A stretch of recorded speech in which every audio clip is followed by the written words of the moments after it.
Hello, welcome to this episode of Hampton Roads Business Live. My name is Rory Graham and I'm your host, and today we have pleasure of having with us a voice actor from Portsmouth, and his name is Shane Graham. Great last name. I was going to say the same thing to you. Yeah, say I beat you. Okay. well, I know what a voice actor is, and why don't you tell everybody else what a voice actor is to begin with? A voice actor is such a broad spectrum of so many different things. When people think of voice actors, they think of characters, like cartoons, but I like to think of it as, putting a personality to the picture. Anytime you see a commercial on TV, you see the graphic in the background or a story being told, but then you also have the person putting that emotion to the story that you see in the background as well.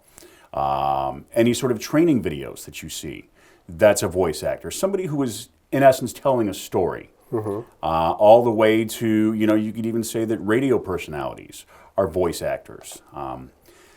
Truth be told, I kind of like to use the analogy that the voice actor is kind of like the unchild, the person that is heard but not necessarily seen.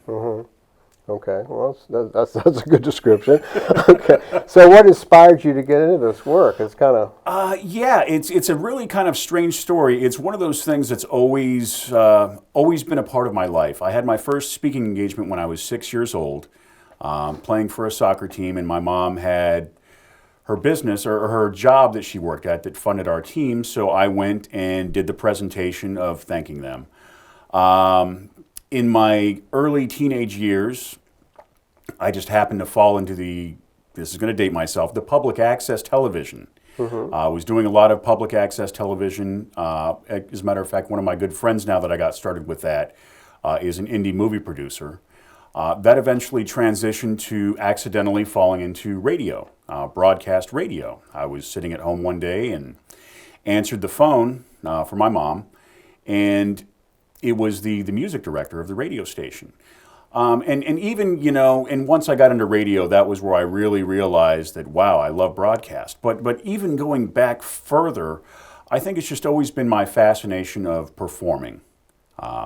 Always being that voice. I was always doing the on-hold messages for my mom and her friends, and I learned from my grandparents at a very young age that was back when we would actually have conversations on the telephone. And you always had, you always had to present yourself as very professional, very polished, very astute. And I think that's kind of what really, that love of communication and conveying that message or whatever, even if I'm just having a conversation on the phone, being proper, and that's kind of what, in essence, that's what got me into voice acting. Right. And it's always been a transition. And so what kind of services do you offer clients? You mentioned a number of things there. Yes. So you do voices for, or just give us an example. I do commercial voiceover, e-learning, narration, IVR, or the interactive voice routing, like I mentioned, the on-hold messages. Telephony is what they call it. But another facet of voice acting that I do as well is I've been in the combat sports arena for probably the past 15 or so years. I would do the off-camera play-by-play and, color commentary. Ooh, that had to hurt. Yeah, pretty much, and that's what it is. And you're doing the analysis and you're describing what you see going on and what the viewer is seeing happening inside of the cage. And I also made the transition to being what they call the voice of God, or the ring announcer that would announce, ladies and gentlemen, and that role as well. All right, and this is done both locally and nationally, right? That is correct, and actually internationally. I have a couple of clients in Canada that I currently work with. And nationally as well. I have several clients, and actually, as a matter of fact, I do have a couple of local clients for some of my friends that are in bands. I've done some off-camera work for them. Mentioned on their CDs, I'm the voice of an apocalyptic newscaster. So that was an interesting project that I did there. That was a lot of fun. Okay. Do you have any advice for people that want to get in this field? My best advice for people that want to get into this field is take your time. I think that would probably be the biggest piece of advice is, I know we have a lot of fun doing this. It's very, don't necessarily listen to the advice of, well, hey, you've got a great voice. Well, everybody has a voice. That's the thing. Learning how to properly use it and how to properly do this job correctly is important. Make sure that you get the appropriate coaching, you get the appropriate training. Don't try to do this by yourself. That's probably my best advice, is to also keep in mind that it's a marathon. Like I said, it's a marathon, not a race, and at the same time, it's also a business. Right, it is a business. It is a business, and that's what a lot of people seem to forget. They're like, hey, I want to be a character voice or something like that, but you don't just wake up one day and start doing character voices. There's a lot of training, a lot of hard work, and a lot of grind that goes into accomplishing that. And a little bit of luck. And a little bit of luck. And having a great last name, like Graham. Yeah, there you go. That helps. I always say like crackers.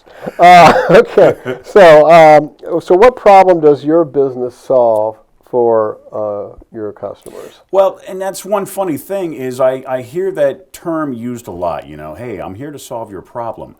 I don't really think of myself as a problem solver so much as a solutions provider. I add and I help elevate a product. Okay, this is never the project is usually never about me. Even though it is about me, it's never really about me. It's about how I can elevate your project or what you're looking to accomplish, or to make it better, take it to the next level, and give you what you're looking for to help you complete that and take it to the next level. Okay, and I mean, when people watch anything, movie or TV show that has a narration with it, the narrator, they don't think about it because the narrator becomes part of the show. Exactly. It becomes part of the story. But if you actually listened to it or thought about it, you would realize that he adds a lot of excitement or emotion to whatever it is, whether it's a TV spot or whatever. It creates a lot of emotion one way or the other. Absolutely. And so it can really, a whole thing can hinge on the voice. Yes. And having the right voice. And to add to that, that's why they call it voice acting. It's not just using my voice. It's not just having a great voice, but it's also being able to act. When you think of actors, especially prominent ones, so let's say, we'll use Al Pacino, for example. When Al Pacino is portraying a character, you don't think of that character as, Al Pacino. That's Al Pacino. Although he's portraying that character or that role. And that's in essence what voice acting is as well. I'm still Shane Graham, but I'm portraying that reflection of Shane Graham. Okay.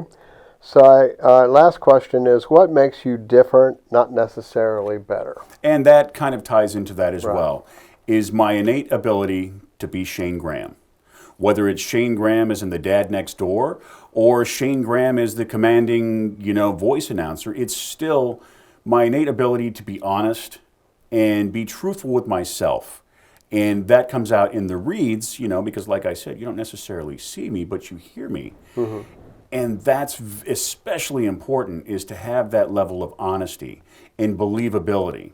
I have that, I have that ability to be honest with myself and be honest with what I'm presenting. That's what makes me different. Obviously, I've done all the training. And it's a continuing education thing. I think that's what kind of sets me apart, and also sets me similar to a lot of my colleagues and my peers. Okay. Is there anything I haven't asked you that you want to mention? How do I spell my last name? Okay. But of course, you already know that, and I'm sure. That's a real stumper. Well, you'd be surprised. No, I wouldn't. Okay, I guess I probably wouldn't, because we do share the same magnificent last name. No, I think you pretty much nailed it, and given me a great platform. That's one thing. I'm very appreciative of this. I love this. I love this setup. And I've seen a lot of your work, and that's why I reached out to you in the first place, because I did my homework. And that's I guess going back to the whole voice acting thing is do your legwork, do your homework. I mean, this is a job that honestly, if I could do it for free, I probably would. And you have a home studio. Yes, You I do. didn't I have mention my that, home but studio. you do have a home studio, so that makes it easy. Yes. And everything. Okay.